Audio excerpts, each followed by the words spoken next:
Bonjour Cécile. Ça va? Oui. Tiens, je te donne les prospectus.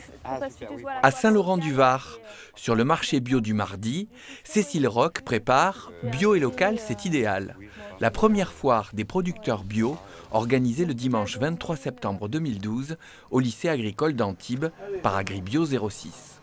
L'occasion pour Prioritaire de faire le point sur ce mode d'agriculture durable dans un département particulièrement touché par la pression foncière. Fromage pur chèvre. 1200 mètres d'altitude à Mira. Au pays moyenne montagne, au-dessus. Et nous sommes installés, c'est notre première année de production.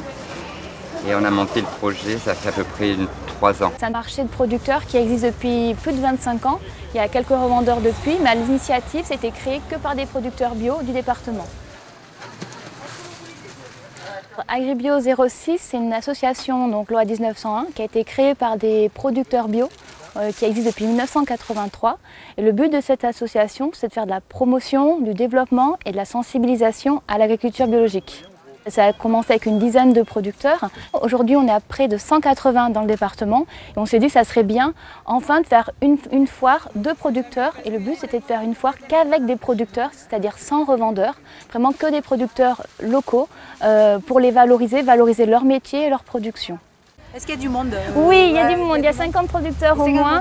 Et il y en a même qui nous appellent du 04, du 38 et tout. Et on les refuse parce qu'ils ne sont pas d'ici. Il y en a, c'est des transformateurs. Donc, comme on veut que des producteurs. Il y a des chevriers ou il y a que du légume? Non, il y a de tout. Il y a du miel, il va y avoir de la viande, il va y avoir du fromage, il y aura des plantes aromatiques.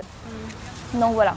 Et repas bio avec des produits des producteurs. C'est que mon père, oui, en 62, il a commencé. Ils étaient une dizaine à peu près. Et après, nous, on a repris l'exploitation en 88. Au niveau des producteurs, on est un petit peu plus nombreux. Pas suffisamment, mais on est un peu plus nombreux. Globalement, l'agriculture diminue dans les Alpes-Maritimes. Mais les agriculteurs qui s'installent ou se reconvertissent dans l'agriculture biologique augmentent chaque année. Renaud Paponne est installé à Puget-Théniers depuis 3 saisons. Je travaille dans les supermarchés, donc dans la moyenne distribution, et on a décidé avec Agnès de revenir s'installer ici, sur la terre des aïeux, quoi. Le lieu, c'est un lieu de famille. Mon arrière-grand-père qui exploitait dans les années 50-60. Pour l'instant, c'est tout ce que je gagne, je l'investis. Donc heureusement qu'il y a ma conjointe qui a un salaire, quoi. Sinon ça serait quand même assez difficile. Ouais. On a juste une aide de la région pour nous rembourser les frais de certification. Uniquement ça, en bio, voilà. Mais on n'a pas d'emprunt non plus, voilà. Donc ça nous permet quand même d'être un peu moins stressé. C'est grâce à la vente directe, en abonnement par panier solidaire, que Renaud arrive à valoriser suffisamment sa production pour en vivre. Il est également le président d'une petite coopérative Bio d'ici qui permet aux producteurs locaux, le vendredi après-midi et le samedi matin, de proposer leurs produits en direct à Puget-Théniers.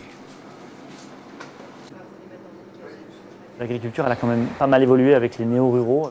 On va dire que les mentalités, elles ont un peu bougé. On arrive à moins se marcher sur les pieds.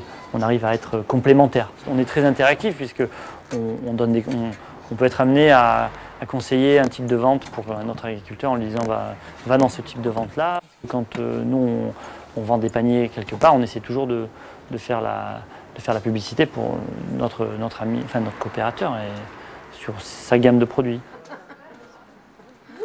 Les clients, les consommateurs sont toujours en demande de produits locaux et bio. Et donc c'est florissant, quoi. Moi je pense qu'il y a moyen d'installer de plus en plus de jeunes sur des territoires, de reprendre ces espaces qui étaient abandonnés. Parce que maintenant on arrive à travailler avec des techniques qui sont quand même beaucoup moins usantes pour les agriculteurs. On reste toujours sur le même problème du foncier. Donc là c'est vraiment plutôt aux politiques d'ouvrir un peu les yeux et de dire tiens, il faut faire la place aux jeunes, quoi. Il faut que les jeunes ils s'installent et reprennent des terrains. Il n'y a pas besoin de grosses superficies pour démarrer.